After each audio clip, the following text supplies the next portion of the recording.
What's up, people? Get this window appropriately sized there. Nice. Okay, good, good, good, good, good, good. Good stuff. Need to check something real quick also. This will... Okay. I was gonna say this will affect how long I stream? Maybe. We'll see. I've changed my bitrate back to 6,000 because it is the weekend and those guys are not doing work right now. So I'm assuming that the internet cable is going to remain relatively undisturbed. I'm going to check the Retro Rewind Discord for updates. Date coming Sunday, 4 p.m. Central Time. Okay, so hasn't happened yet. Game.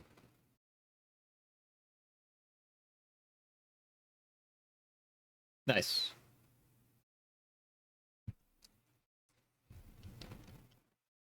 How's my Wiimote gonna do this dumb fucking thing again? Look at this.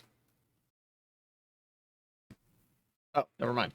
I was gonna say, every time it does it, like, I saw that it activated as, like, player 1. But every time it just, like, keeps flashing for fucking forever, what I have to do is just open it up, take out one of the batteries and then put it back in so that it, like, stops doing that shit.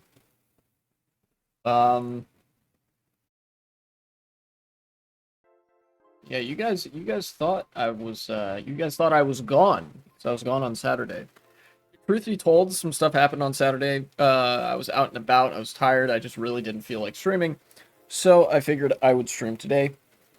Especially fitting, given that I have stuff to do on Monday. So.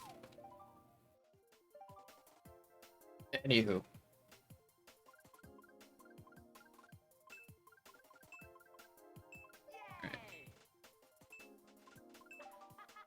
Are these going? Very good, very good. Okay. Wow, full room.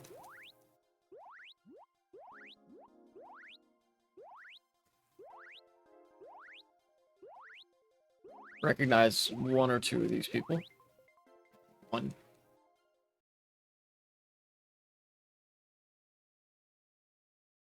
American politics has been off the wall lately, more so than it usually is.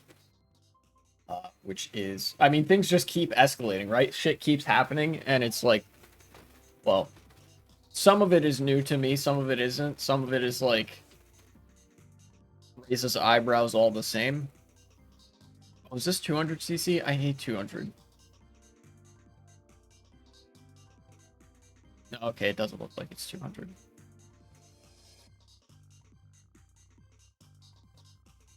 Oh, never mind. It might be 200. Oh man.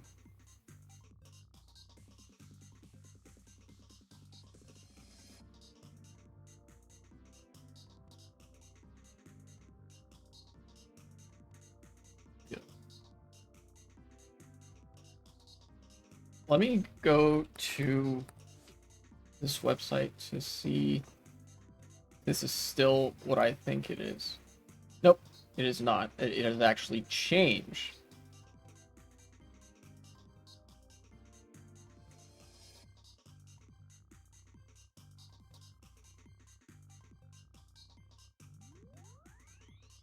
So, it was smart of me to take that screenshot when I did. Alright.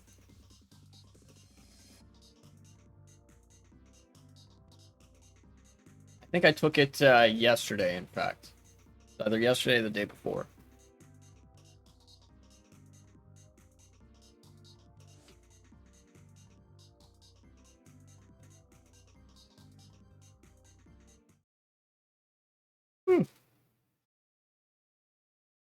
I guess there's no need for me to, like, delay it any longer than I feel like, right? You know, this is my stream. I go on my own pace. Let me start with, well, the blood libel against Haitian immigrants, unfortunately, continues. It it seems like that is the Republican Party's new go-to line, is just to say that Haitian migrants are eating cats and dogs or whatever. Despite the fact that this was like rando gossip Facebook rumor. No evidence was ever produced to substantiate it. Multiple investigative journalists have since debunked it. And the right wing has openly admitted, yeah, we don't really care if it's true. It's spiritually true to us because we hate Haitian immigrants, so we will keep saying it.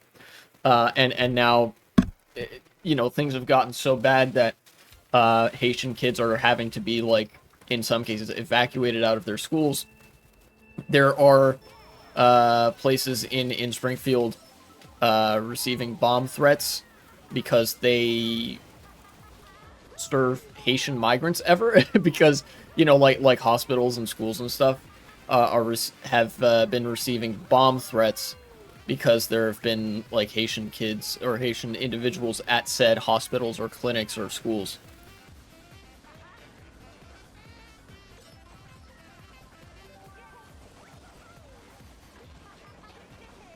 Like I said, this kind of rhetoric that we've seen from the right wing can only lead to one place, and that's a pogrom. There was one other thing I wanted to mention in regards to this. Oh yeah, also, I saw just a little while ago. Apparently there was a, like, I guess not a patient zero, but like one individual woman who originated most of these, who originated this rumor on Facebook. It was a local Facebook page for Springfield, Ohio. And she just said, like, oh yeah, I heard from somebody that, like, I don't know, a Haitian migrant ate, like, a cat or something. I don't know.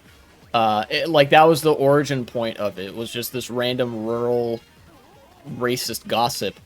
And they actually apologized for it. If you can believe it, this woman apologized for spreading, like, false and unsubstantiated claims because she was like, I never meant for it to get so far out of proportion, and you know, people are getting hurt because of this. It's like on national news now. Like, there's a nationally sustained campaign of anti-immigrant rhetoric against Haitians specifically, and this lady was like, I never meant for it to be like this, guys. I'm sorry. You know, it happened so quickly too that, you know, and here's the thing, I actually believe her.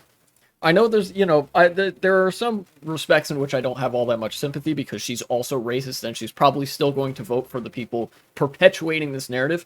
But ultimately, I really think that in situations like this, right, whether or not she spread that rumor, the Republican Party, the Republican media machine, the right wing in their own respective media spaces were looking for this. She just happened to be the person that they found it with, if that makes sense, right? Like, they were always looking for a blood libelous narrative to stoke, like, mass hysteria about immigrants. Her post was just the one that they found the most convenient in the moment. You know? Basically, if, like, racist post, cringe post, she should be sorry, and I don't forgive her. But if it wasn't her, then they would have just as easily gone to somebody else and found it that way. Which, again, like I just said, not to absolve her or anything. But like that, you know, that's just how insane the Republican media machine is. And I think that is supported by how quickly this narrative gained traction in the right-wing media spaces and on network television as well. You know, it was only 2 days between the initial posting of the rumor. Like, that lady posted the rumor 2 days before the presidential debate, and then Donald Trump talked about that same rumor on the presidential debate stage. Absolutely wild stuff.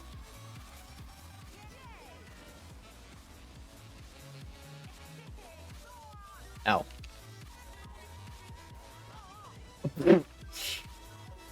Well.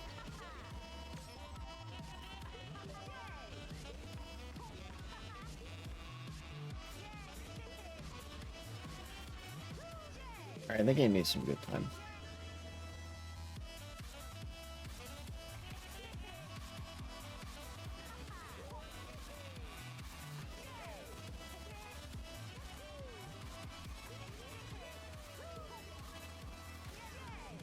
But there's actually one more component to this story. This story about how there's a blood libelous wave of hatred against Haitian migrants that live in Springfield, Ohio, particularly. And that component resides on, of all places, lefty Twitter.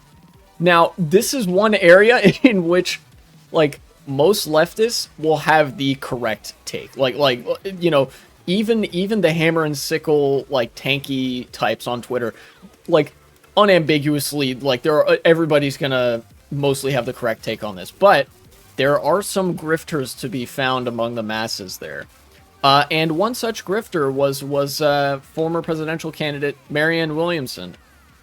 You know, throwback to the video that I did a little while ago where I was talking about the way in which David Pakman talked about Marianne Williamson's candidacy in the Democratic primary, because she was a candidate in the primary. And I will stand by some of the things that I said in that video, that at the time, like, her being a progressive alternative was a good thing, because while she doesn't have a chance to win, she could push Biden to the left by, like, you know, reminding him of the progressive base of support that he has to contend with, that he has to consider. But, you know, I think at the time I didn't really know the depth to which she wasn't especially genuine in her advocacy. I guess at the time I was being more charitable to her and assuming she was either dumb for thinking she should win, or that she could win, or in some way kind of smart by just running in the primary to get it out there and to say, hey, Democratic Party, remember all these progressives exist, you know. Let me stop beating around the bush. She put out a really fucking dumb tweet that I can only really explain by her being paid an amount of money by some right-wing influencer to, you know, have a turnaround. Nobody has a shitty turnaround of opinion this quickly. She since deleted this tweet, so I'll have to read just a screenshot that somebody took. So Marianne Williamson tweeted, "Continuing to dump on Trump because of the eating cats issue will create blowback on November 5th. Haitian voodoo is in fact real, and to dismiss the story out of hand rather than to listen to the citizens of Springfield, Ohio, confirms in the minds of many voters the stereotype of Democrats as smug elite jerks who think they're too smart to listen to anybody outside of their own silo." I don't even know the point that's being made here, I'll be real. I will be 100% real. You can read this probably a lot of ways. It is not immediately obvious to me the point that is being made here in the affirmative, right? There's a point, I guess, in the negative that I could reach for, which is stop being so mean to Trump for saying that Haitian migrants eat cats, because they do that, but, like, wokely. You know, that's the best guess I can kind of hazard at, like, what this tweet is supposed to be. And it's still dumb as fuck. No, I'm dead. Should have just gone to the left. Sorry.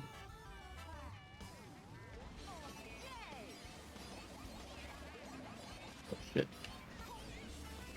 But anyway, she realized pretty quickly how dumb that tweet was, how much negative attention it was getting, and she deleted it and posted some kind of, like, half apology or non-apology. I didn't mean to use both of those.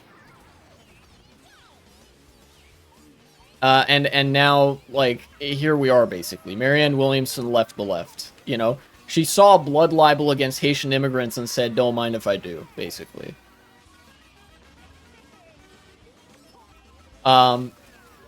And, you know, because of the way she phrased it, you know, the whole, don't get on the Haitians' case for eating the cat's sweaty. Like, the same thing as the right wing is saying, but, like, wokely or whatever the fuck.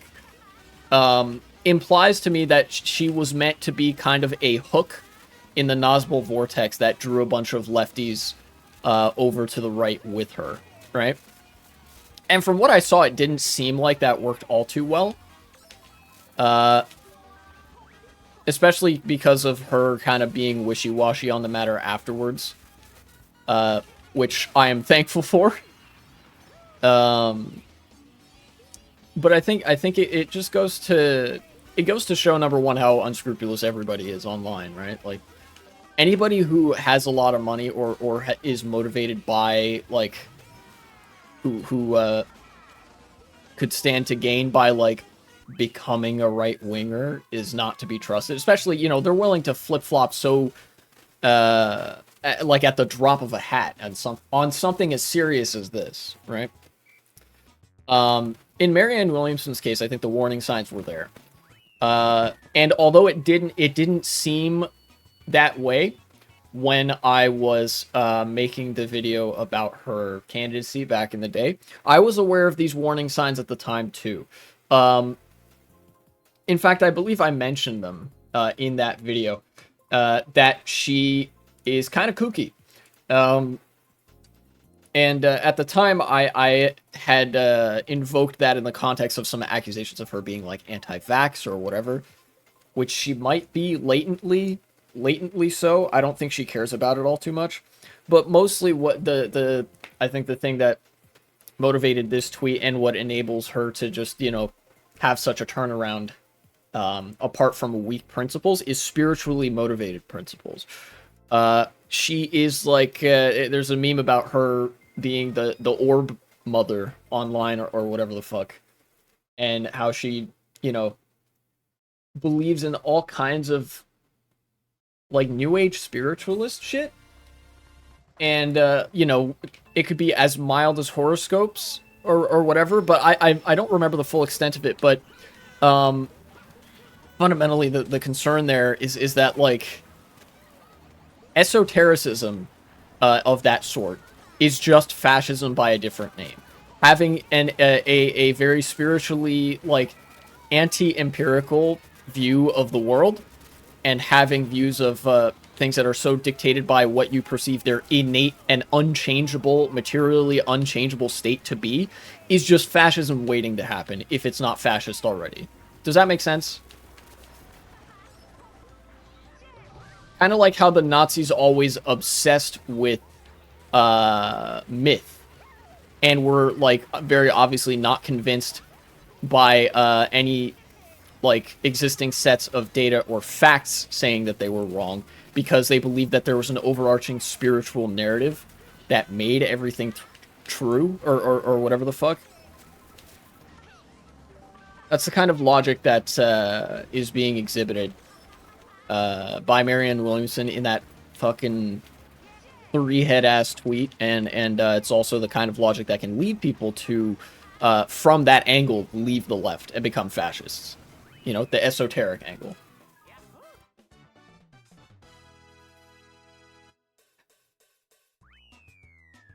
Hopefully that tweet was not up for long enough to lend any sort of credence to the fascistic narrative among leftist circles. Although, like I said, I'm doubtful that her tweet was particularly convincing to anybody on the left, because everybody who is somewhat left of center, usually an entry point for them would have been humanitarianism.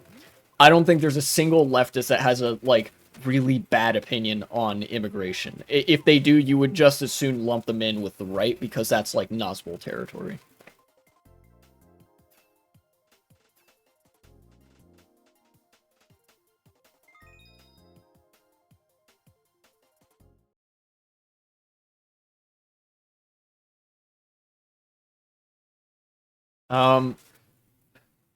But going back to something I said earlier, and just to wrap it up, about the very, very blood libelous narratives that are being propagated by the right about Haitian migrants.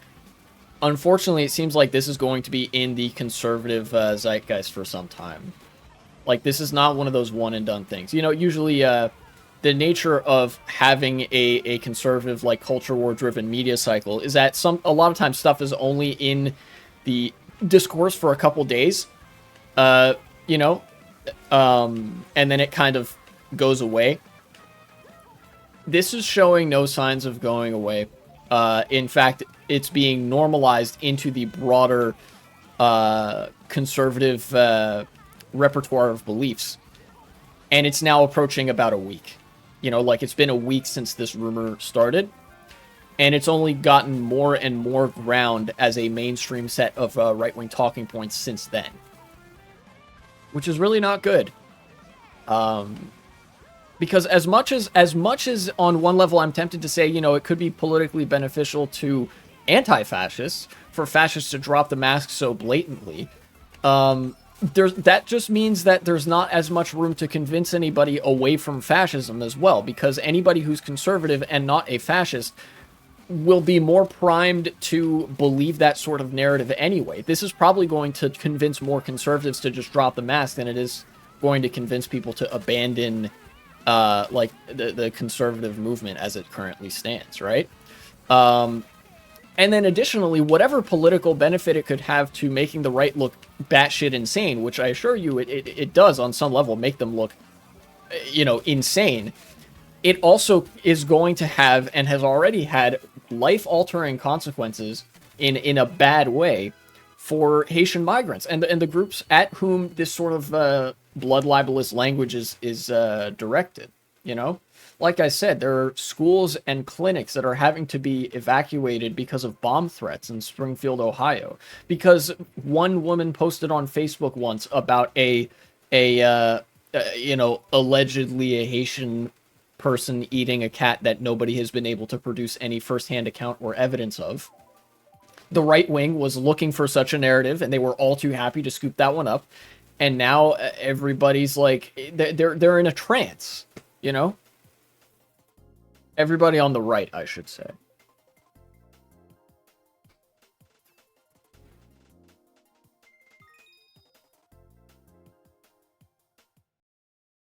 This is one of the beliefs on the right, one of many, that make conservatives and conservatism fundamentally incompatible with democracy as a set of institutions, right?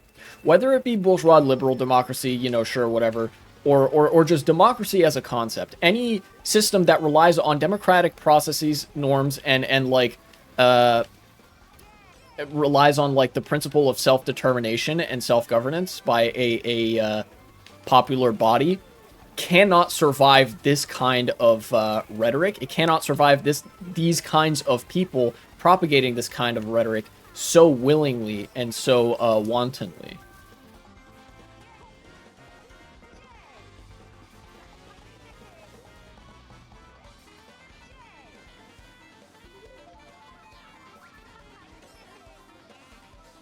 And to that effect, you know, I know the temptation there is to go to, like, well, what do you do? Re-education? First of all, if that works, if that is shown to work, then yes, you do that.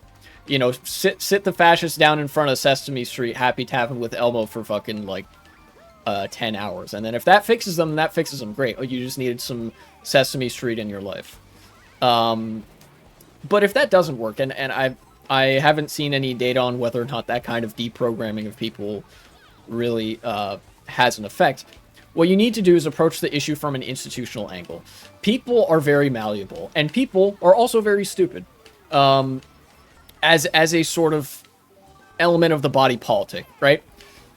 And the only reason that people believe any of this to begin with is because there is a Fox News on their television set ready and willing to tell them to believe it. The only reason that this narrative exists is because the right wing at an institutional level, the politicians, the media, the business people, want it to exist. And so they are perpetuating it nonstop.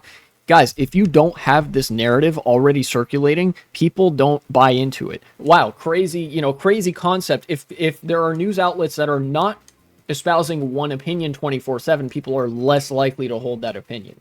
Mass media has a very large influence over what people think. That's why it exists, you know?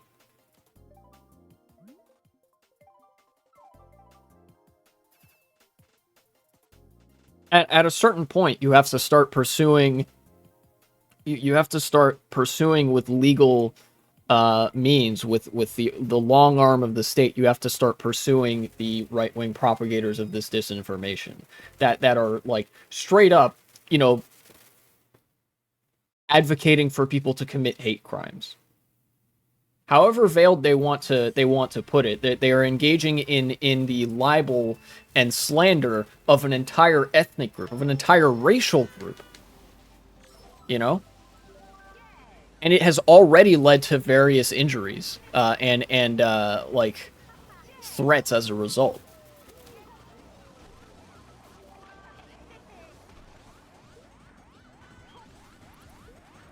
So to, you know, again, I'll say it again, but I'll twist it on its head. Democracy cannot survive these people, but it also can't. It also cannot survive this set of beliefs if it's normalized, right? Like, democracy can't survive conservatives, but the only reason that's the case is because democracy also can't survive conservatism, and conservatism is an ideology that has been mainstreamed by way of mass media and continues to be like further and further to the radical fringes of the right.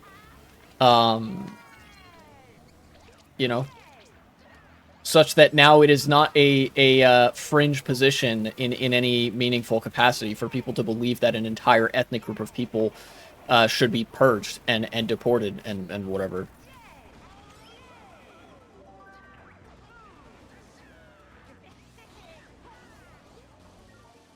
Yeah. I think, man, I think I've exhausted all I can say on the subject there. I'm gonna leave that. If that's a segment, I'll leave that to you know, to be cut right there, and I'll let future me worry about the editing.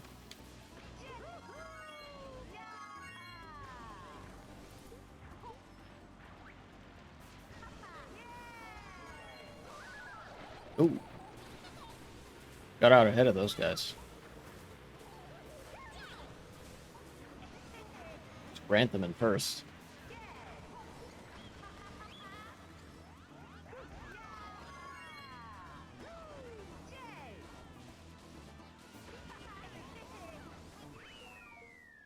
Second, third.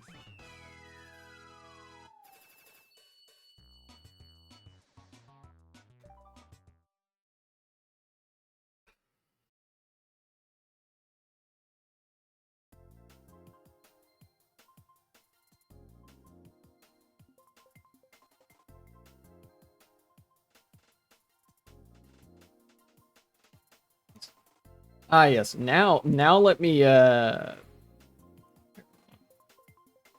now let me touch on something where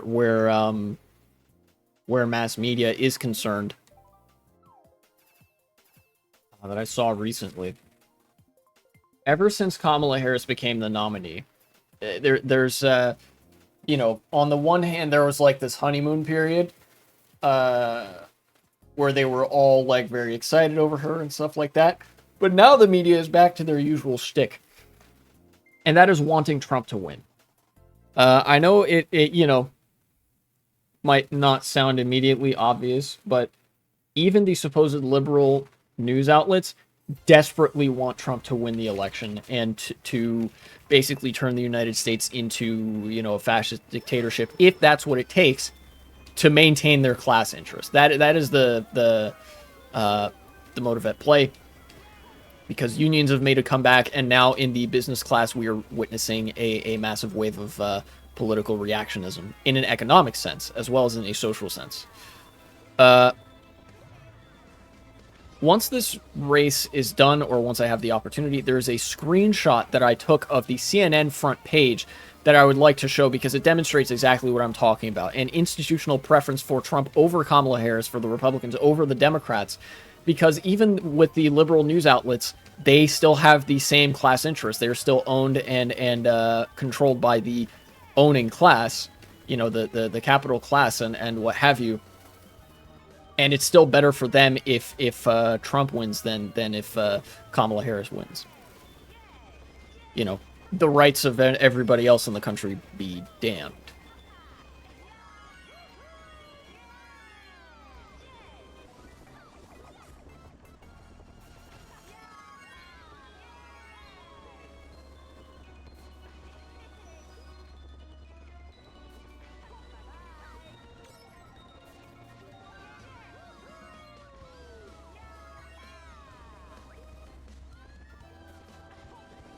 Okay, cool. They had a mushroom.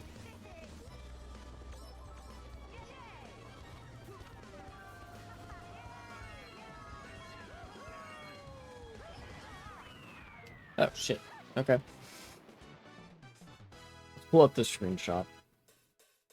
Where is it? Here we go. As of September 14th, the front page has changed because CNN front page changes every day. This is an example of the blatant bias in favor of Donald Trump that is shared by most media outlets. I'll be sure to include this if this is a segment. I'll put this in the editing process. CNN front page, September 14th. The top fucking story, the top link. Posts from Harris campaign social account have been deceptive. A social media account run by the Harris campaign has repeatedly used misleading captions and video edits. Yeah. By the way, this was like 3 days into, or 3 or 4 days actually, into the blood libel shit about Haitian migrants. And they thought it more pressing to say, yeah, Harris's campaign is being misleading with their social media posts. Never mind the fact that I guarantee that that's an overstatement of the case. If they're not outright, like, lying. Right? Why would you talk about that? Why would you, or not talk about that necessarily, but, like, why would you make that the sole focus, the primary focus of your front page news as a national news outlet, unless your overriding interest is to see Donald Trump, the other candidate, win? Like, this is journalistic malpractice. There are way more pressing stories you could be talking about, like the like I said, the migrant story. You could be talking about, like, you could be talking about any of the, like, mass shootings that happened recently. Those are still in the discussion to an extent. You could be talking about the debate. You could be talking about, like, the speeches that Trump did recently, where he said some Nazi shit again about Haitian immigrants. You could be talking about recent, well, I mean, they're corporate news, so they're obviously not going to talk about the unionizations that happened in the South, but, that's news as well. There are so many other things that you could have on the front page right now that aren't... Kamala Harris's Twitter account was, like, I don't know, they took some liberties on this. Hell, it used to be a huge meme that news outlets love to talk about how much Trump lies about, like, everything. Why not talk about that? But of course, I already provided the answer as to why not, because their class interests dictate that they prefer Trump to win over Kamala Harris. Because even though Kamala Harris is a liberal and is thus still a component of the the manifestations of the ruling class interests, she is more friendly to the interests of the working class than are the Republicans. So the owning class are always going to prefer Republicans to Democrats. Getting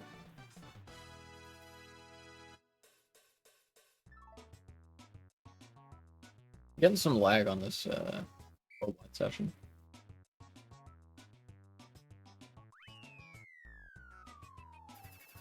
Hell, they could be talking about the latest plans for the Republican Party to steal the election. They could be talking about any of the, like, dozens of premeditated election crimes that are currently happening in state and local Republican parties. They could be talking about the plan that exists at the national level among Republicans in the House of Representatives right now. The majority of the Republican Party in the House of Representatives in the national legislature has agreed, regardless of the outcome of the election, or actually not regardless, exactly the opposite. If the election is won by Kamala Harris, we will not certify the results. This is the Republican Party at the federal level saying this. And CNN's over here like, Kamala Harris put out like a mildly misleading tweet. Like, great, thank you. Glad to know what your priorities are, you know?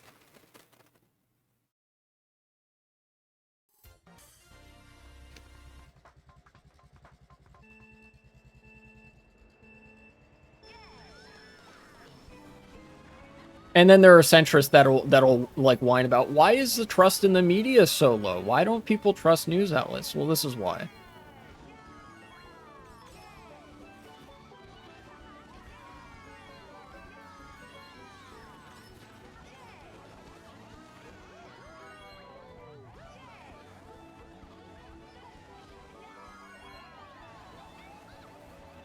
No, don't hit Toadette. God damn it. I was hoping that wouldn't hit Toadette, but it did.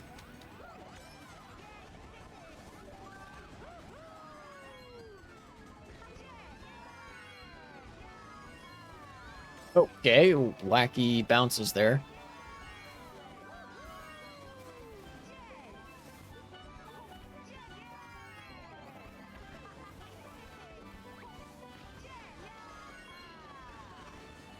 I'm just gonna throw this.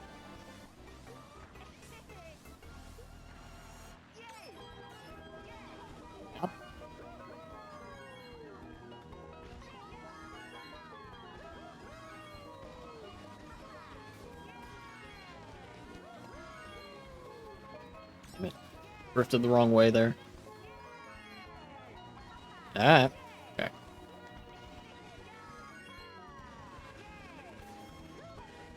Somehow got first that race. Cool.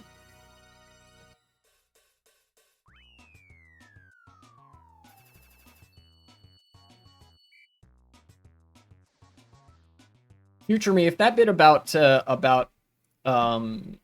corporate news outlets like or I guess network news, whatever. If that segment about news outlets having an overt preference for Donald Trump is a segment in any meaningful capacity, cut it somewhere in there. You know what to do.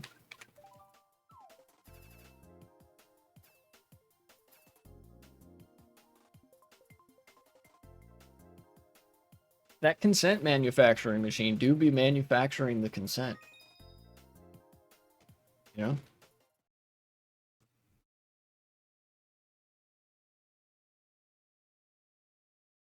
Oh, actually, don't yet. There was one other thing that I wanted to mention. First of all, the consent manufacturing machine do be manufacturing the consent. You know, keep that bit in. But then also, I wanted to bring up on a different level. This isn't just CNN or like network television outlets either.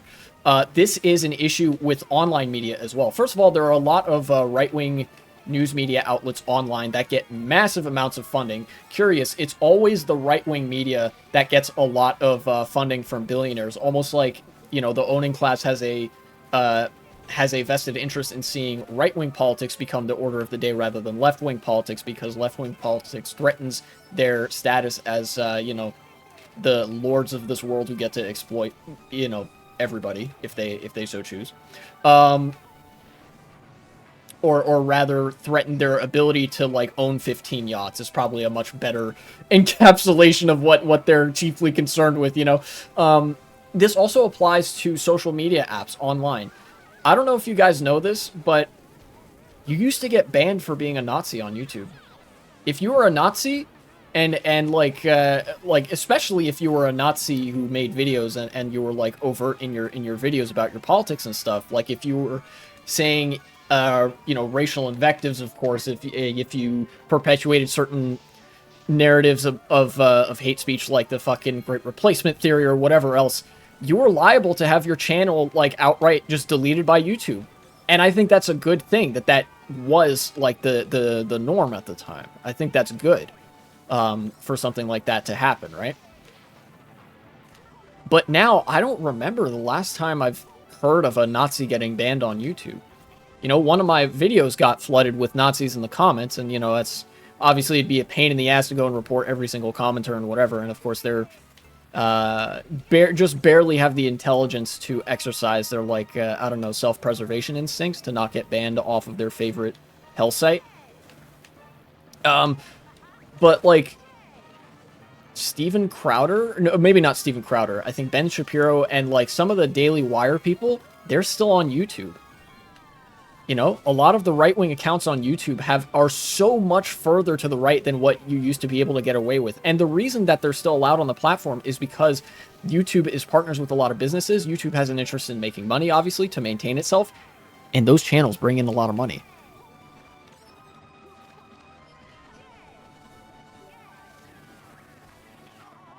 I don't know.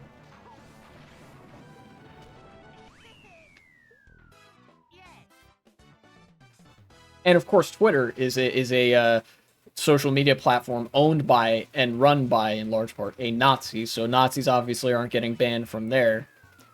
On Facebook as well, Facebook moderation has fucking taken the rest of their life off, I guess, because like I said about the anti-immigrant narratives that have been recently propagated by like right-wingers about Haitian migrants in Springfield.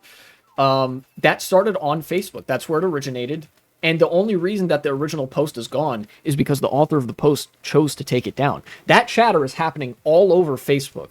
And Facebook moderation isn't doing jack shit about it because why would they need to? Theoretically, that's in their terms of service, but like from their perspective, it's like, who cares, right? Because Nazism doesn't get in the way of the class interests of the people who own and run Facebook, you know, the owning class. In fact, it is beneficial to their class interests because it takes what would otherwise be very class-coded frustrations among very poor people and very economically insecure people, and it turns them away from criticizing the owning class, which would be the natural sort of evolution of that class awareness, right?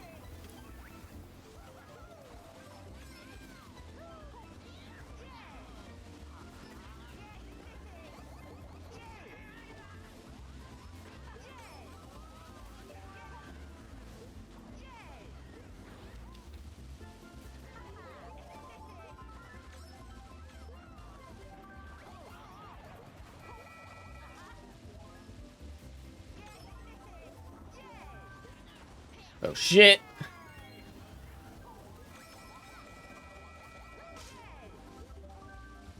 Huh. Oh, the shock. This is a very hectic race. Probably the most hectic Noko Noko Beach race I've had in quite a long time. Oh, okay. My point continues to be proven there.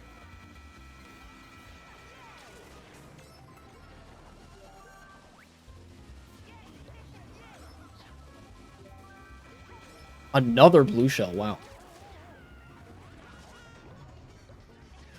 Everybody drove past me and somehow I didn't get hit by any of it. Nice. Oh, I know what I want to do with this.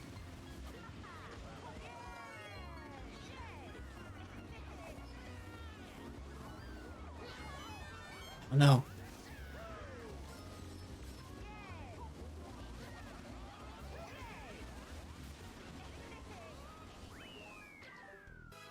This place. Okay.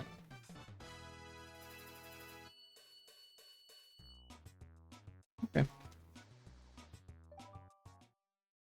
That was all of the news of the day type shit that I had planned. It is insane. It like there weren't that many news stories that I really wanted to focus on. There was just a few, but they were all like pretty crazy. And I think provided ample opportunity for me to I don't know, do some analysis, class analysis, socioeconomic analysis, etc. I like doing educational shit. But now this is one thing that won't be in any news cycle, but it is good from an analysis perspective. there's a Twitter account that I follow. They have accounts on some other social media as well. It's called Working Class History. It's nice to learn little tidbits about unions and stuff throughout history and the kind of shit that they've been up to. And like, oh, this was a landmark because of this and because of this and because of this workers group here, we now enjoy this or something like that, But recently they put out something that was like oddly really disagreeable. At least from my perspective, it was, and indicative of some of the flaws of the leftist movement, both in the 1920s when fascism was a really big problem the first time, and also now that fascism is again a really big problem. And it had to do with Das Kapital, capital, the fucking tomes of economics written by Marx in the 19th century. I'm gonna go to this tab while I'm in the canon here. Here we go. The original tweet from Working Class History reads, September 14th, 1867, long time ago, Volume 1 of Karl Marx' Capital first appeared in Germany. Since then, it has been studied widely by workers around the world, citation needed, wanting to understand capitalism. Again, citation needed. It's been studied by academics and people and such, but, like, the average worker usually isn't educated enough to read through 2,000 pages of fucking PhD-level economics. I think that's a little bit narrativization on their part. Or like, wish casting.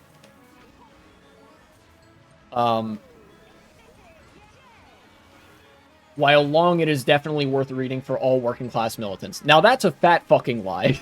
All right? So, I quote tweeted this just to get my thoughts out there. That gonna have to disagree on this one. Das Kapital is 2,000 plus pages long. Like, all 3 volumes together, it's more than 2,000 pages. Volume 1 is more than 1,000 pages. And it is 19th century German translated into 19th century English, not meant for general audiences to read, and definitely not a, like, good entry point for critiquing modern capitalism. Capitalism in 1867, very different system from capitalism in 2024. I appreciate that they're a working class account. I've never seen anything so wrong in my life. Your average worker is not reading Das Kapital. That's why Karl Marx wrote the Communist Manifesto. If you ever see or read or whatever the Communist Manifesto, you'll notice it's really fucking short. And that's on purpose. The average worker in 1848 and 1867, whatever, was illiterate. Marx had to read something that was accessible, or Marx had to write something that was accessible to a very, like, basic degree of literacy so that it would be good, like, basically good political fodder for people to enter into left-wing politics, for the masses to enter left-wing politics. Das Kapital is not that. And in fact, I think this is a really harmful narrative to perpetuate if your concern is doing activism on the left, because if you're on the left, you want to make it as easy as possible to be a leftist. That's why when I made my video about socialism, I described it very simply and in terms of democracy. Like, really basic stuff that anybody can get on board with and is ultimately at the core of all my political beliefs. I don't, like, go into the fucking details of all the massive books that I read as a way of convincing people to be socialists. Like, I don't want to tell people to fucking do their homework just so they can be a part of my political movement. And that's not how, like, that's also not what you want to do as a political movement. If you want people to be part of your movement, you want any points of entry to be very easy and accessible. Das Kapital is neither easy nor is it accessible. So it is thus not a good entry point. In fact, it even has a lot of ways in which it's, like, hasn't aged as well, because, like I said, it describes a very different type of capitalism than what we know today, you know?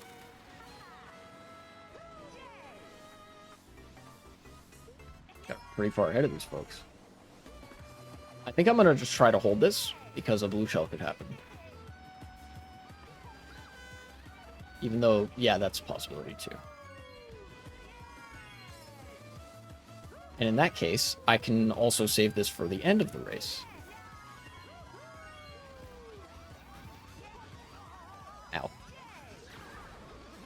Asshole.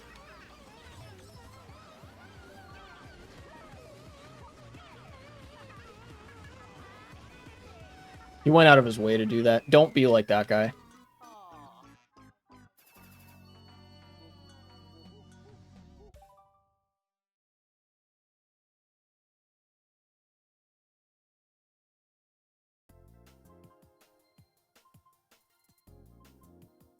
I should just start banning people who are stream sniping. That'd be good. Or, like, muting them.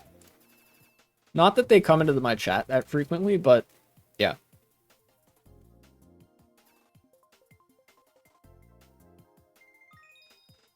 Anyways. Yeah, this is the kind of shit that shoots the left in the foot. Because at the core of it, the politics of the left are populist, and they are popular. You take a look at a lot of the policy prescriptions supported by left-leaning political movements. You know, stuff like universal healthcare, free college tuition, etc., etc. And these are things that are, like, agreeable to a very, very large base of support. Like, most people, left or right, will agree with a lot of these policy prescriptions, right? Especially from the perspective of, like, understanding that corporations have a fundamentally different set of interests. You know, wealthy people, really wealthy people, have a fundamentally different set of interests than people who, you know, have to clock in and clock out at work for a living, right? Like, that's not a very difficult attitude to arrive at, and a lot of people have arrived at it. The thing is just that a lot of leftist parties make it unnecessarily difficult to be, like, well, parties and movements make it unnecessarily difficult to, you know, come into the fold, because they say shit like this. They say shit like, oh yeah, make sure you read Das Kapital as an entry point to socialism. Like, fucking get serious, dude. Also, Bryce Wept, thank you very much for the follow. Always glad to have new faces in chat.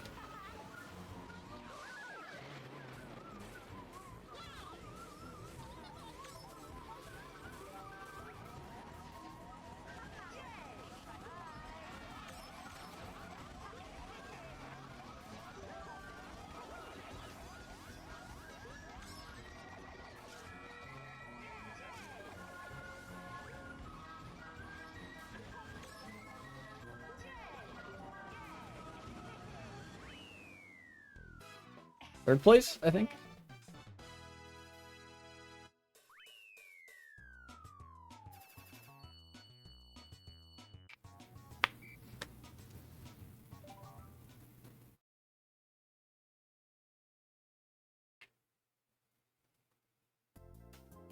Yeah.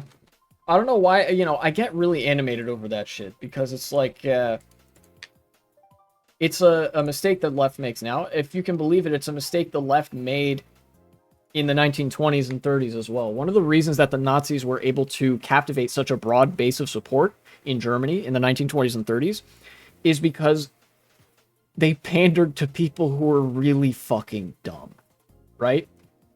And I mean that both in the meanest and, like, most sincere way possible.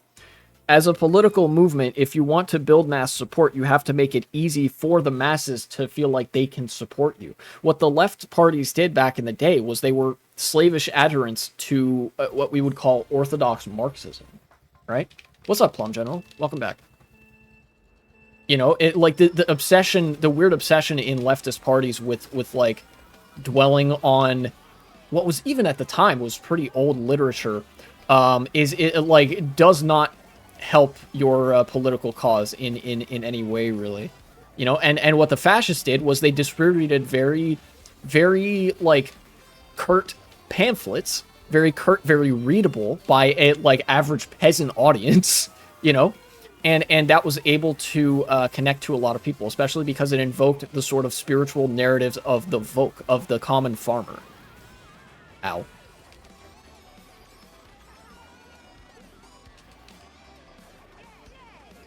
And but what's nice is that there are a lot of left parties that haven't been making exactly the same mistakes now. Obviously, every political movement makes mistakes, but to see an example of the left doing things right, we only need to look at France, for instance. what was it? The Nouveau Front Populaire coalesced and built a base of support in record time, basically. All without even having an official party leader. And they did this by appealing to people's hatred of austerity politics and the notion that like their lives shouldn't be hollowed out for the sake of like a conservative budget, right?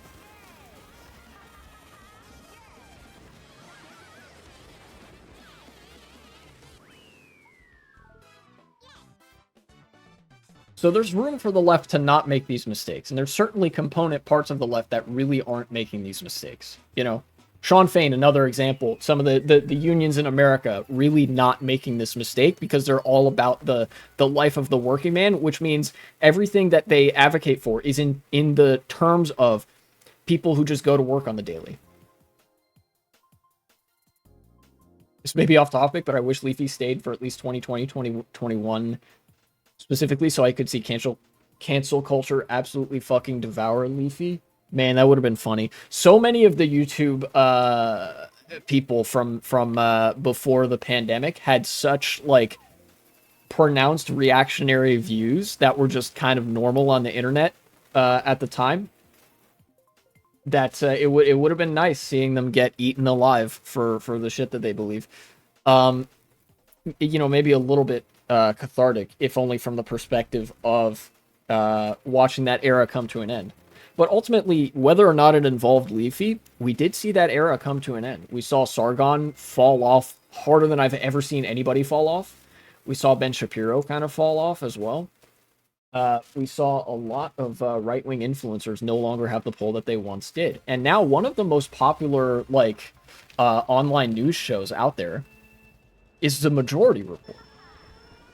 And they're openly like socialist, social democratic in their political leanings and stuff. Pretty sweet seeing people like Filthy Frank have a redemption arc for sure. There's also been a few of them. I think Filthy Frank and then who else was it? iDubbbz had like a little bit of a redemption arc where they were like, some of the shit that I said may have crossed the line and whatever. And ultimately, they're pretty progressive people. Ooh, almost. Whoa, that's so much air.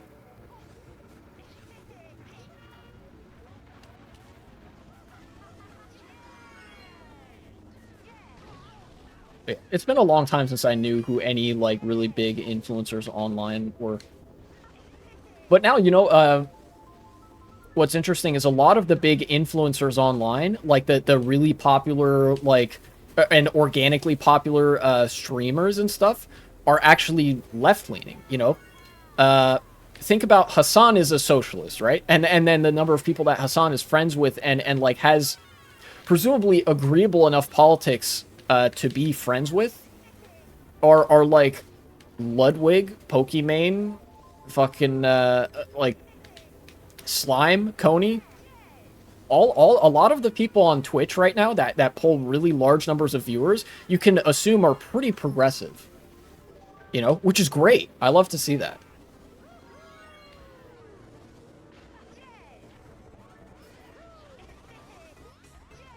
Filthy Frank has a good music career now. iDubbbz is just relaxing in life. Yeah. I appreciate that for them. They're living their best life.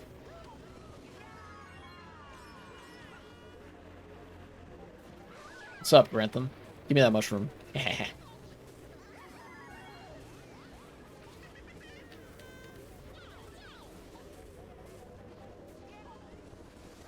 Fourth place? Okay.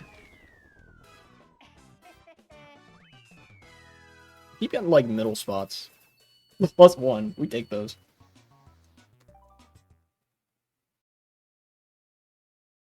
In fact, a lot of the big right-wing people have been bullied off of mainstream platforms and have now been relegated to shit like Rumble and Kick. Aiden Ross, he's one of the only really, really popular right-wing influencers, and he's on Kick.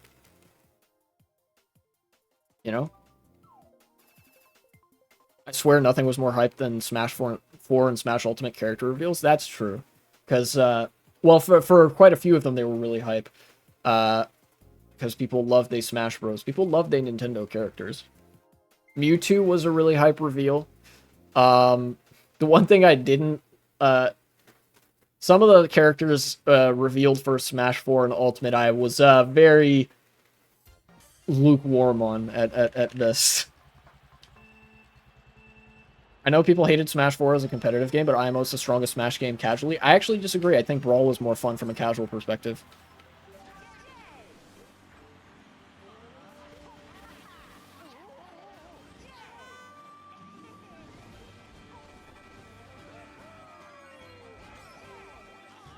Smash 4, I just think, doesn't have the sauce. The sound design is kind of weak sauce. You know, it doesn't feel... it feels a little bit slow in a way that Brawl even wasn't. Never grew up on Brawl because my parents were like, you have Melee, why do you want Brawl? Well, to be fair, Melee is incredible.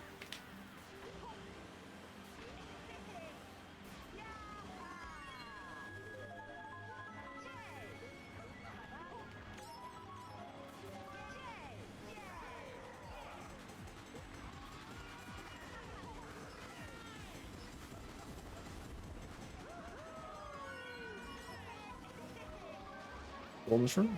Okay. It's here, I suppose.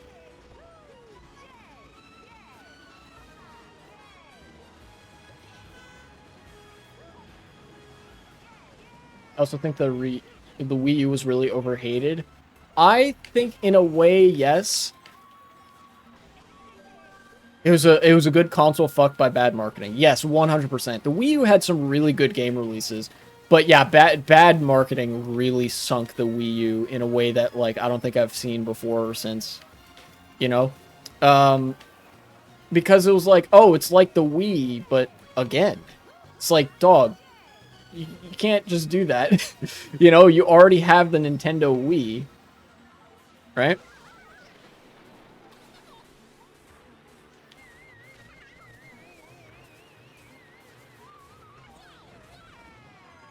Of course, the Wii was a great console. People liked it. Yeah.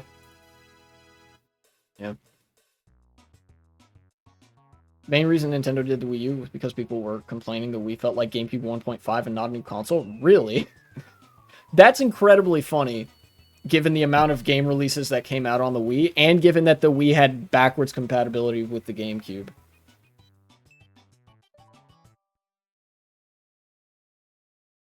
Also, let's be real, the Wii U, the Wii is way different from the GameCube. Except for the part where it is backwards compatible, and you can, like, on older versions of the Wii, you can plug GameCube controllers in. The Wii was, for all intents and purposes, a new generation of stuff.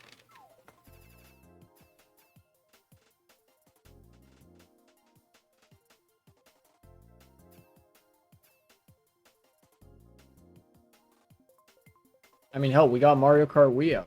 This ain't no Mario Kart Double Dash. I think Gen 6 of Pokemon was overhated. I disagree. I think that the game deserves the hate that it gets.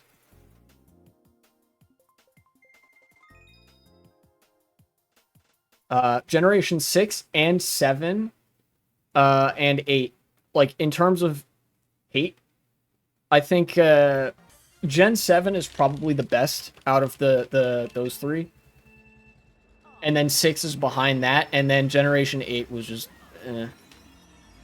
Generation 8 was ass. Fitting. You know what? What if... Okay, here's the real thing, right? What if Nintendo is actually goated and did that shit on purpose because we all hate British people? So they made Britain the really bad game. That'd be some shit, right?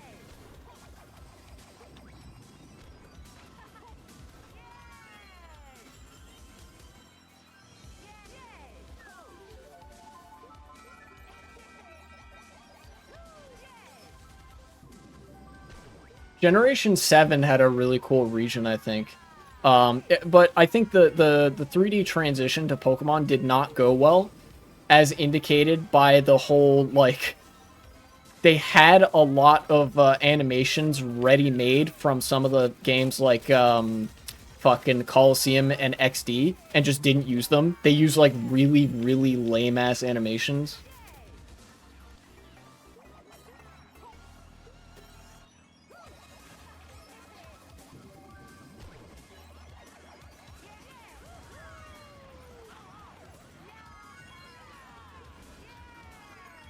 Oh, got a low trick.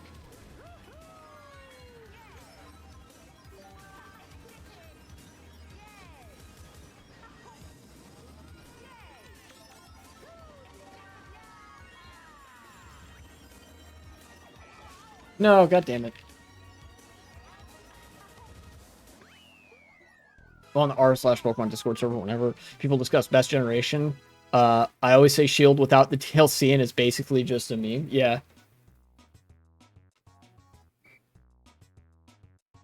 Like best generation, and then you name the worst one on purpose. Yeah. For one, I'm glad that we're to the point that Pokemon has modernized enough that you can't seriously say that Generation 1 was the best generation. You know, the nostalgia factor has worn off. Gen 6 has the best box legendaries, you think? What were some of the box legendaries from other generations? I mean, they're up there. The box legendaries for Generation 6 were pretty good. I like Reshiram and Zekrom. Black and White aged like a fine wine. Let me tell you. Black and White 2, those games aged like fucking... chef's kiss, you know? Gen 2 had good box legendaries. Well, I should say, Gen 2 minus Pokemon Gold. Because Ho-Oh is just a rubber chicken.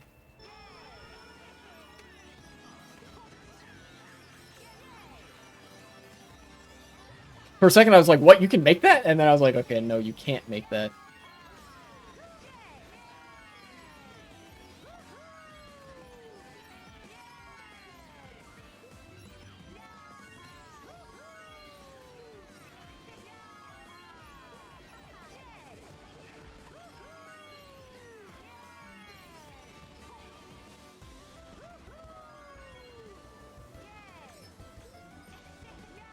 Yeah, Stars and Pikachu for Gen 1, and then the Birds and Suicune for Gen 2, Kyogre, Groudon, Rayquaza for Gen 3, Dialga, Palkia, Giratina for Diamond, Pearl, Platinum Gen 4, and then, you know, again, the Birds for the Heart Gold, Soul Silver remakes, Reshiram, Zekrom, and Kyurem for Gen 5, you know, those fusion shit.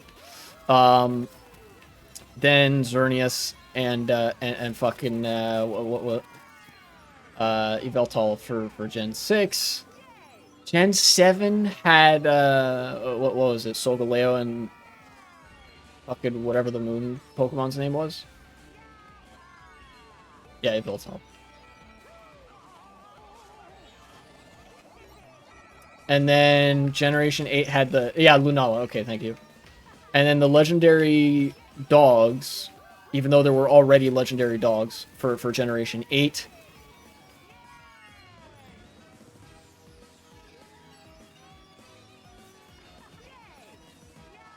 How far ahead is first place? Jesus.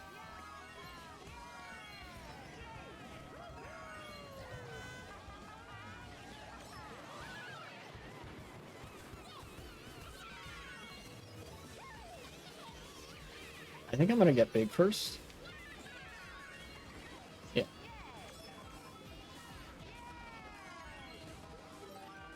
On Rainbow Road Forever. Well, that one earlier wasn't SNES Rainbow Road. It was a different Rainbow Road. It's like a remix.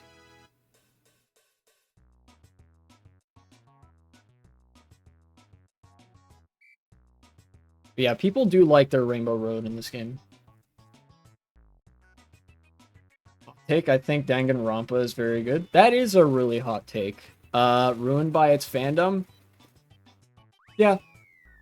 I'll agree with that part, that it's ruined by its fandom. Whether it's really good, I think that's a different matter. Personally.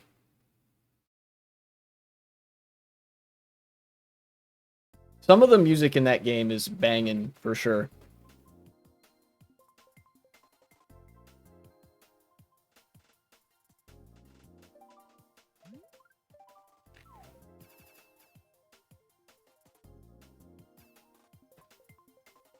I also think the same thing about Friday Night Funkin'. Yeah, that's probably fair. I haven't interacted enough. I haven't seen enough of the FNF fandom to know. Because it's a much more broad base kind of game than Danganronpa. Because FNF builds a lot of its identity on old school Newgrounds culture and the ability to mod it so easily. Um, Type of community where it's EDP of the week. Yeah. I get you. Like, the shit never stops, especially because most of them are fucking teenagers too. Things dying off. It's probably dying off as the community ages. If I had to guess, right? You know, it's kind of hard to have an EDP of the week if there's no kids. If there's no kids around, you know? They exposed so many that they died off. Well, that, and also now everybody's too old for that to apply.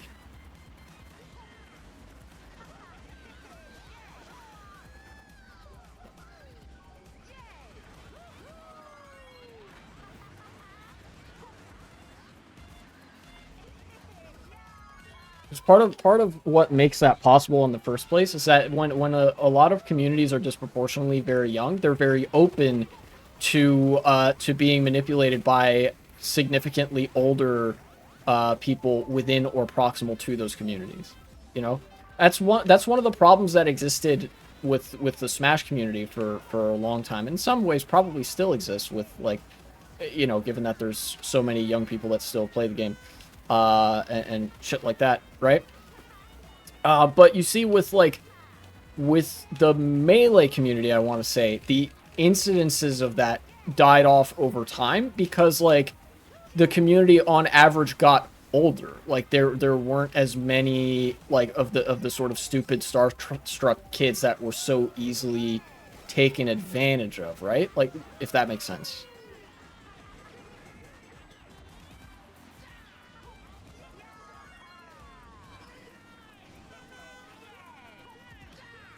Guy who made the first tricky mod, Hypno's Lullaby, got canceled for saying the N-word. Screenshots got him canceled were from 2018.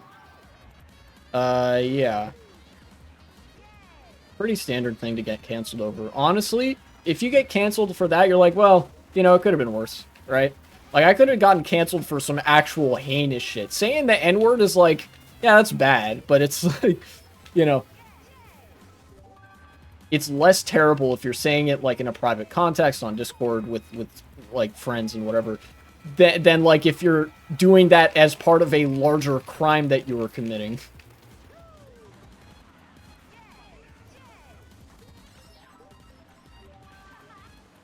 People on the team defending him, saying that he wasn't the same person.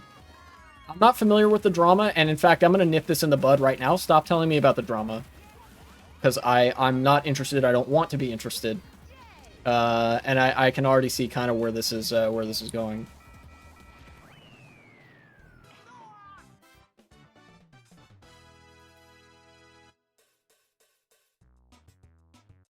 Second place. Not bad.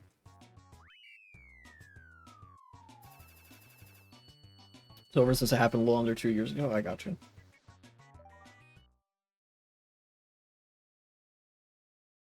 Oh yeah, actually, no, wait. I forgot. There was one other thing from the news that happened. Did you guys hear that there might have been a lynching in North Carolina?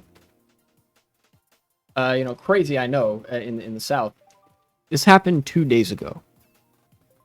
Let's go to ABC 11. Surprisingly, they actually had pretty good coverage of this. I was prepared to go to such depths of the internet as the fucking Pakistan Times because I didn't trust a local American news outlet to cover a, like, alleged lynching with any degree of journalistic integrity. But I read through this article earlier, and it seems like they did an okay job. ABC 11. Black man found dead against tree with a rope around his neck in North Carolina. Not a lynching, sheriff says. The investigation into a Chicago man's death in North Carolina continues as question and rumors surrounding it grow, especially on social media. Javion McGee a 21-year-old truck driver. Jesus, this guy was 21. That's younger than me. From the Chicago area was found dead in a rural area off Vanco Mill Road on Wednesday. So, investigators said he was not far from his truck, leaning with his back up against a tree and a rope around his neck. McGee was in Henderson making a delivery at a Walmart to the Walmart distribution center. And it's also worth mentioning that I believe I'll have to go double check this, but the last time I looked, I think Henderson, North Carolina is what's known as a sundown town. Like, this is a sundown town in the modern day. For those at home who are very, like, new to politics or don't follow, not familiar, a sundown town in the U.S. is a place where after dark, things get a whole lot less safe for black people. Basically, once the sun goes down, it's kind of like an implied curfew for black people, because then Klansmen will come out and do the whole burning crosses thing. Or nowadays, they might not be that open with it, but like very, very racist white people who would have probably otherwise been Klan members come out at night and basically hunt black people. And if they find them, they do the classic sort of hang them from a tree killing. People might have learned about this in history class, from the Jim Crow era of American politics. But I think I think everybody ought to know that this still happens. And so this guy was passing through a sundown town, young black man, alone. He was a trucker, he was by himself out there, passing through a small town, delivering stuff to a Walmart distribution center, and died during the night. Was found, I believe, the next morning. Under, to say the least, very suspicious circumstances.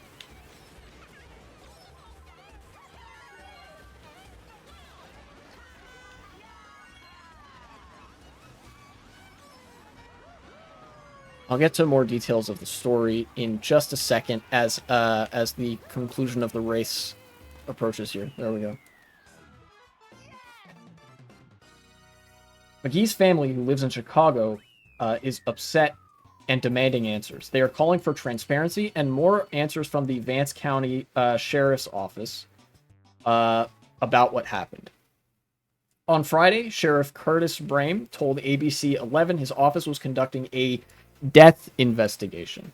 Brame told ABC 11 that there was no signs of foul play in McGee's death. He said McGee went to nearby Walmart shortly before he died. That is where he is believed to have bought the rope found around his neck. When ABC 11 asked more about that, Brame declined to elaborate.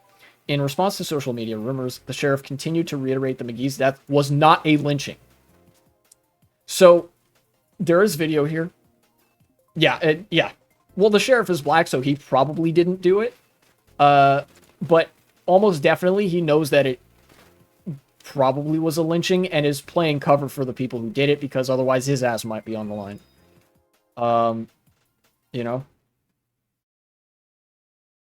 He's 100% covering for someone? Yeah, for sure.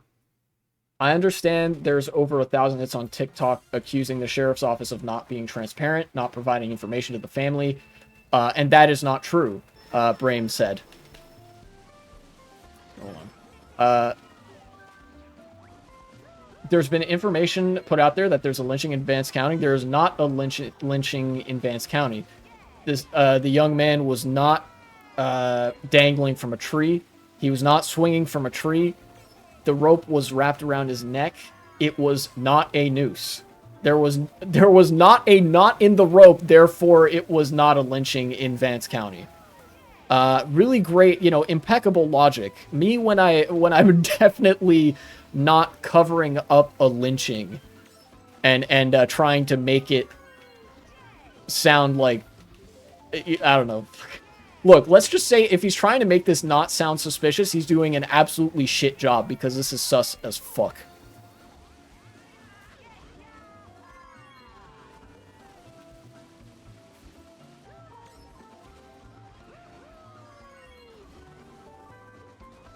I'm just going to take the inside line here. Try to do that.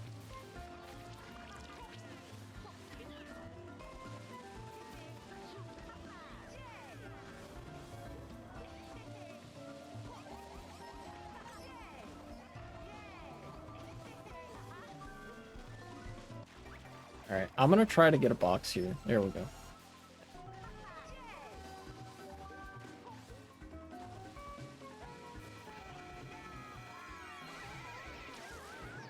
That kind of helps me. So everybody's going to be small.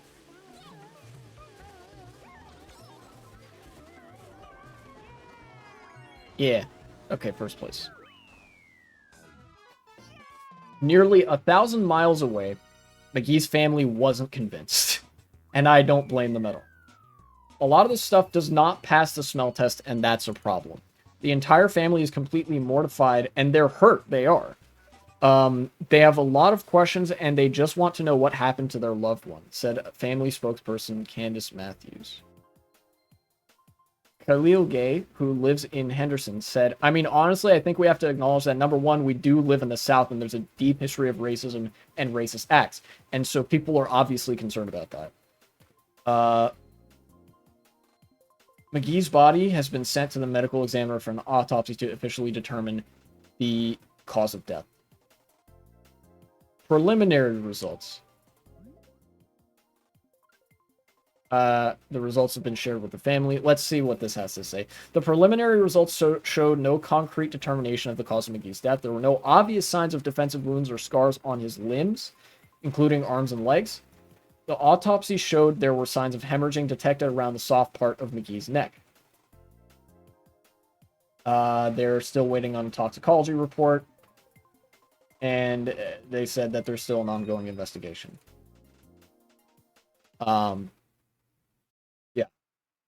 So, you know, until some really concrete evidence comes out that, like, okay, the circumstances of this really don't support the idea that there was a lynching, I'm going with the assumption that there was a lynching. It's the least, like, out there possible explanation for a lone black guy in a sundown town in the South dying after dark under, like, suspicious circumstances with a rope tied around his neck. I think if you look at that and your brain doesn't, like, assumes, like, nah, this isn't a lynching, then I think there's genuinely, like, you have a fundamental misunderstanding of American politics.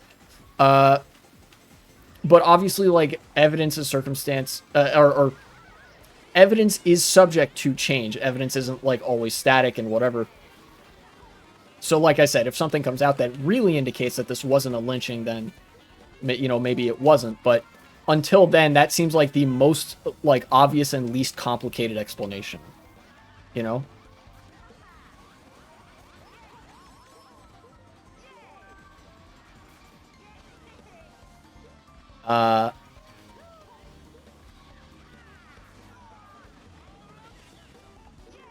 The wider political implications of this are just, I think that, like, I guess if you're not too cued in on it, white supremacy is still alive and well in the United States. Whatever you might have learned in history class, whatever, you know, whatever somebody else might be tempted to argue to you, this is still very much, like, not a lot has changed since the Jim Crow days, unfortunately. And that's a big problem.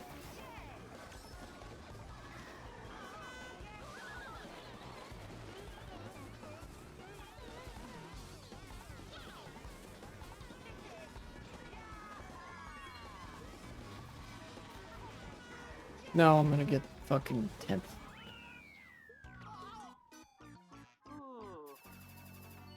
And this is also, additionally, I mentioned this earlier with the story about Haitian migrants. This is the environment that Republicans want to preserve, cultivate, and propagate.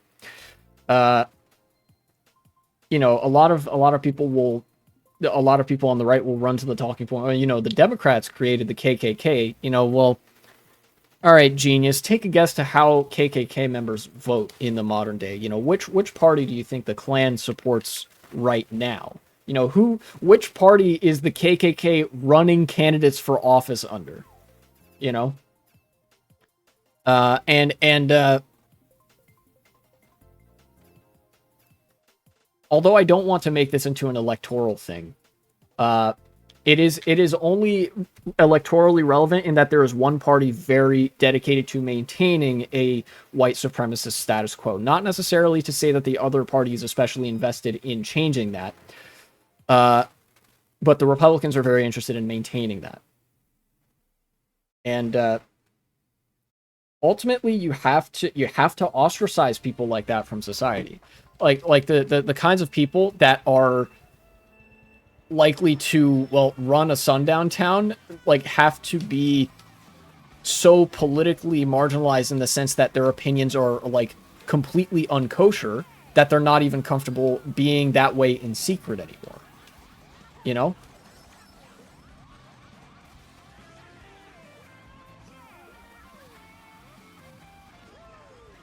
I have to use this, and I got squished.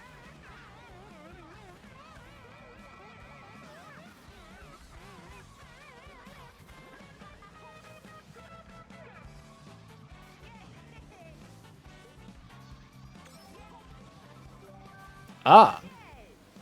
Nice. I'm gonna hold this for a minute. Probably next set I'll use it.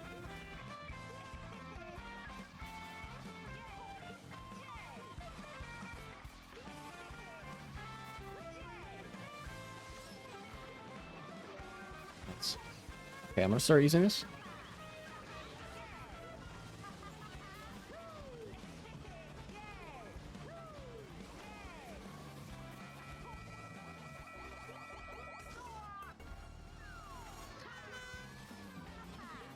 Need that.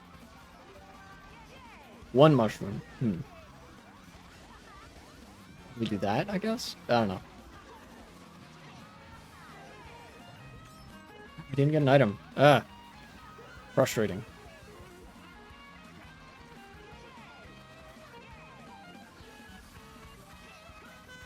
Stop bumping me!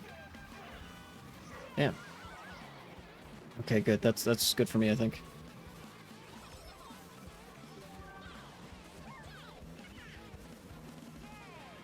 Okay, 4th place.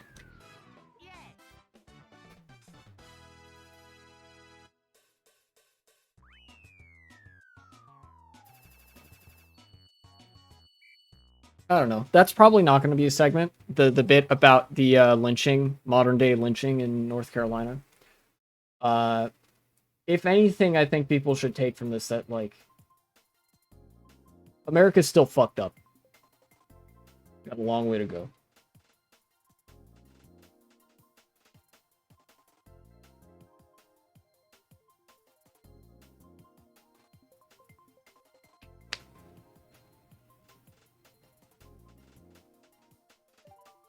In fact, this is to draw a parallel to an earlier bit that I was talking about. This is the kind of status quo that fascists are perfectly are perfectly okay with creating, or that the owning class is perfectly okay with creating if it means they get to remain in their powerful position. In the 1950s, like immediate post World War II, a lot of the or actually leading up to the World Wars as well, like in the early half of the 20th century, a lot of unionization efforts were undercut overtly with the lens of racial politic. You know, the white working class and the black working class, when united, would be divided by the owning class by saying, like, hey, you don't want to work with these black folks, do you? Like, you know, the people who don't have the same racial interests as you. And of course, they knew they were lying. Interests are not divided along racial lines in that way, not in a material sense. But like that helped to sabotage a lot of the progress that could have potentially been made post Civil War. And, you know, on top of that, there were a lot of people left over from the Civil War who were still really ass mad that black people weren't their chattel property anymore, that black people were free. And, you know, these are not completely the same. They're also not completely separate. There's a lot of overlap between the strictly business interests side of things and the more racially charged hatred, because a lot of the people who were wealthy business people in the 1910s and 20s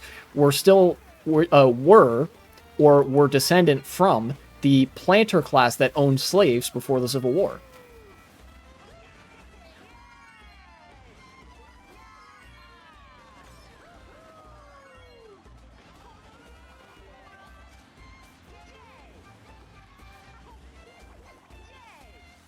Somebody's getting hit by that, yeah.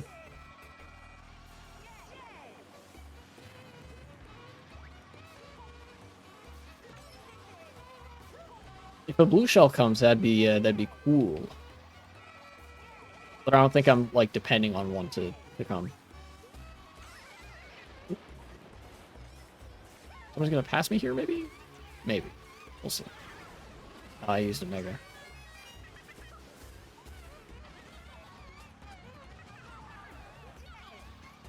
We need a box. I think there's one coming up. Yeah. One red shell. No, I didn't get an item. Unfortunate.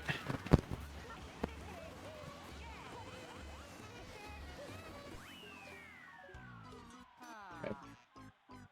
I think I'm gonna do one more race. I don't quite have the energy in me today. And there was some other stuff that I wanted to do.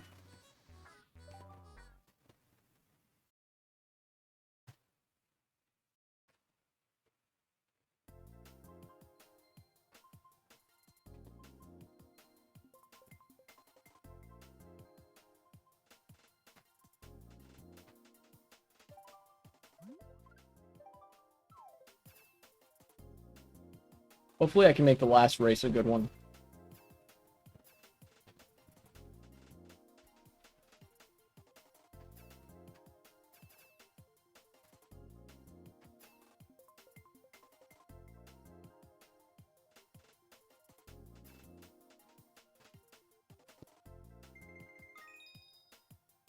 Yeah, TikTok clock. Okay.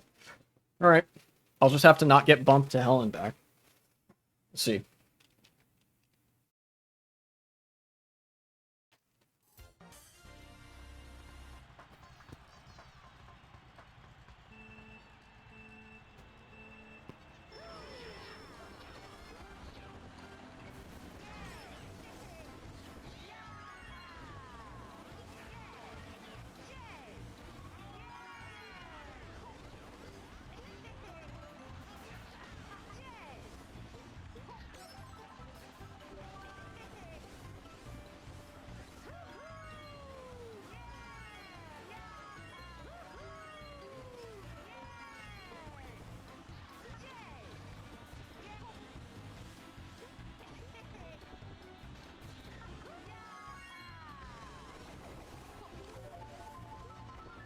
I don't know why I threw that backwards.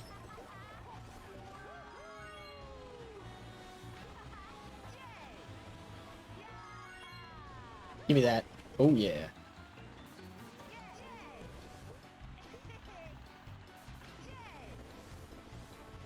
I probably want to, like, chain this or in some other form get rid of it at the next item set. God damn it, I have to use it now. Why does it... Why does that happen? Give me this mushroom.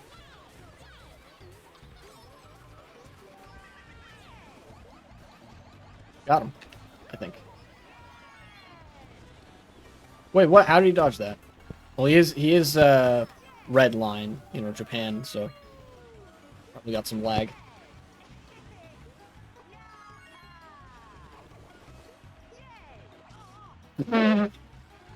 Yeah. So much for this last race being a good one, eh? They're just using this here.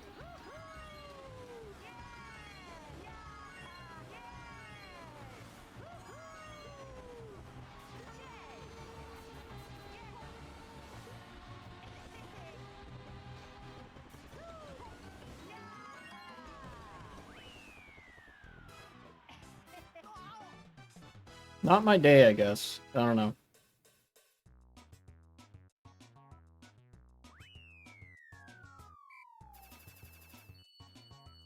+1. Sure. I'll leave the room now.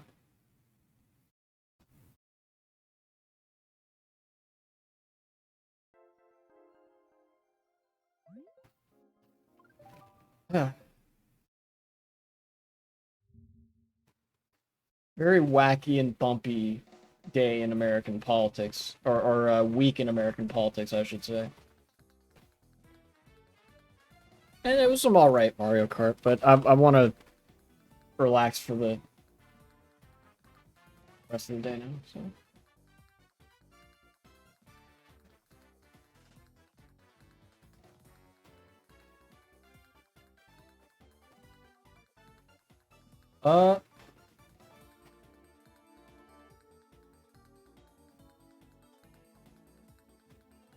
I'm not gonna rate anybody this time. There keeps not really being a lot of people that I can that I. Well, I don't know. Yeah, no raid. I'll see you guys next time.